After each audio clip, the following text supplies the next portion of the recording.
Polka. Chaque photo a son histoire. C'est mercredi, on parle photojournalisme dans les matins de jazz avec vous, Dimitri Beck. Et la photo sélectionnée par l'équipe de Polka Magazine qui nous parle d'un autre couronnement.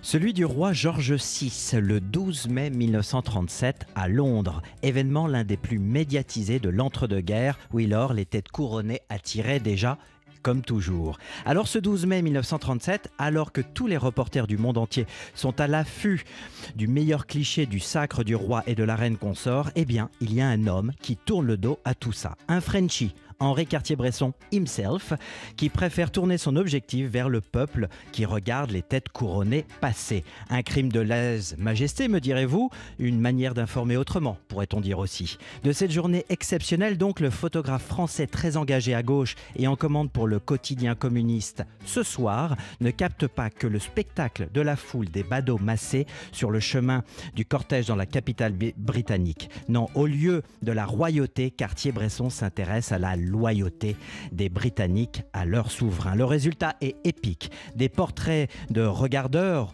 au cou tendu, des gens perchés au sommet d'un poste d'observation, d'autres sur les épaules d'un mari ou d'un ami. Henri Cartier-Bresson est fasciné aussi par les dispositifs utilisés par les spectateurs, miroirs de poche, des périscopes distribués ce jour-là ou un rétroviseur fixé au bout d'une tige. Voilà à chaque époque sa technique.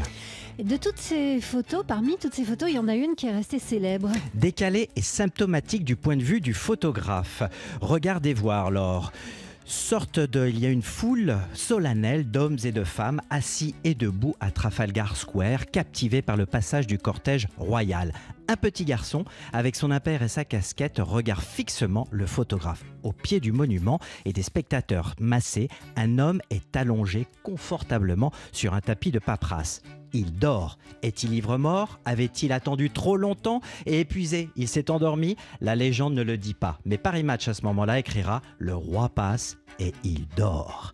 Voilà, c'est une image qui défie toute analyse et fait de Henri Cartier-Bresson le photographe le plus brillant de l'époque. C'est ce que disait Walker Evans, le photographe documentaire américain.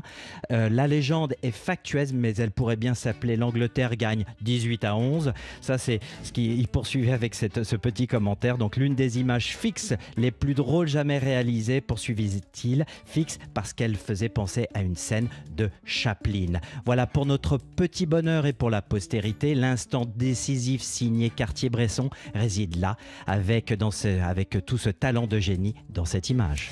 Une photo qu'on peut voir en vrai dans le cadre de l'exposition L'autre couronnement par Henri Cartier-Bresson à la fondation qui porte son nom dans le 3e à Paris. Il y a un livre aussi pour ceux qui ne seront pas à Paris.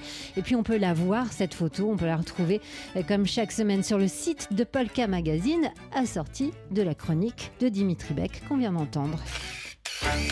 Polka. Chaque photo a son histoire.